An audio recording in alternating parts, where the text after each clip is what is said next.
Cnova est une entreprise à mission dont la vocation est de contribuer activement et avec enthousiasme à la transition écologique des bâtiments, donc à la rénovation globale et performante des immeubles de logement collectif, en particulier en copropriété. Et pour mettre en œuvre cette vocation, Cnova a pris 3 engagements directement dans ses statuts en tant qu'entreprise à mission. Le premier engagement, il s'adresse auprès du plus grand nombre et ça consiste à former et informer le plus grand nombre avec l'intention de donner envie de contribuer à la rénovation globale et performante des bâtiments collectifs. À ce titre-là, on a écrit un ouvrage des éditions Erol par exemple, RE 2020 et rénovation énergétique, on donne des formations, on coopère avec d'autres professionnels ou des acteurs de la rénovation, dont les agences France Rénov ou l'agence locale de la transition énergétique par exemple, à ce défi-là. Le deuxième engagement statutaire qu'on a pris s'adresse aux maîtres d'ouvrage, donc aux propriétaires des bâtiments. Et là, l'engagement qu'on prend, c'est de leur fournir les moyens nécessaires pour contribuer à la transition écologique des bâtiments, s'ils le souhaitent. Et les moyens nécessaires, ça passe par 2 choses. À chaque fois qu'il y a un bâtiment qui passe entre nos mains, que ce soit au stade du diagnostic ou au stade de la conception, eh bien, on s'engage à informer le maître d'ouvrage sur la rénovation qu'il serait nécessaire de faire idéalement pour répondre aux accords de Paris et à la stratégie nationale bas carbone à l'horizon long terme. De cette manière-là, il a l'information et il peut mettre en œuvre et contribuer à la transition écologique s'il le souhaite. Et le deuxième sous-engagement qu'on prend pour les maîtres d'ouvrage, c'est de faire au mieux pour rendre leur parcours de rénovation le plus simple et le plus sécurisant possible. Et puis le troisième engagement statutaire qu'on prend, il s'adresse plus spécifiquement aux collaborateurs de Cnova.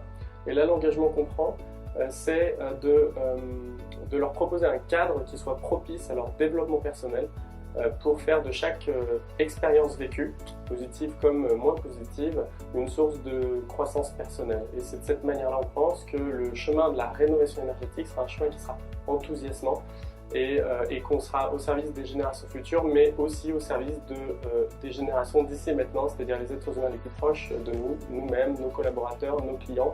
Et c'est d'ailleurs dans cette optique-là aussi qu'on considère qu'une rénovation énergétique doit être une rénovation qui permet de rendre le bâtiment aussi plus beau, plus agréable à vivre, plus économe, donc finalement plus respectueux des habitants d'ici et maintenant et non seulement des générations futures.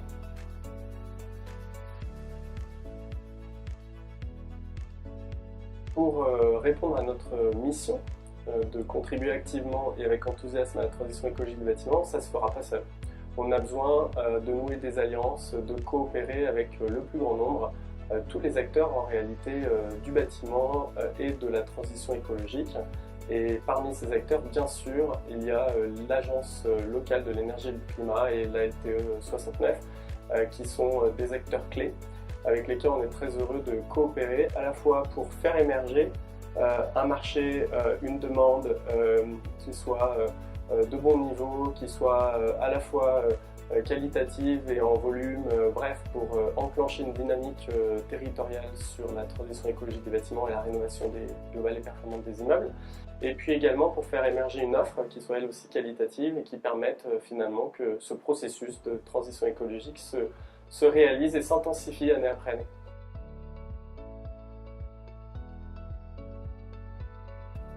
Donc concrètement, la collaboration avec l'Agence locale de l'énergie et du climat, elle a plusieurs dimensions, dont certaines probablement vont m'échapper ici maintenant, mais une première dimension qui me vient à l'esprit, c'est de travailler ensemble sur des cahiers des charges pour structurer l'offre en matière de prestations intellectuelles, pour l'audit, pour la mission de maîtrise d'œuvre, la mission d'assistance à maîtrise d'ouvrage, pour rendre les choses claires, simples, sécurisantes à la fois pour les copropriétaires, les syndics, et puis comparables.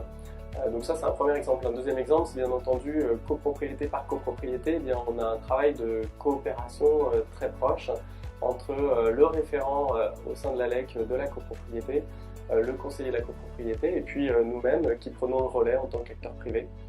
Et donc il y a une concertation, une communication ensemble sur les besoins, la stratégie à adopter, la sécurisation des montages financiers, notamment les aides financières. Et puis cette coopération, elle est à géométrie variable selon les copropriétés, les situations les dispositifs. Voilà. Donc ça, c'est deux exemples de coopération directement avec l'Agence locale de l'énergie et du climat. Et puis après, il y a les coopérations avec tous les acteurs, la filière des professionnels, bien sûr, avec qui ont des groupes de travail. On réfléchit ensemble à trouver des solutions aux difficultés qu'on rencontre, à développer la demande, à faciliter aussi le recrutement et tout ce qui s'ensuit.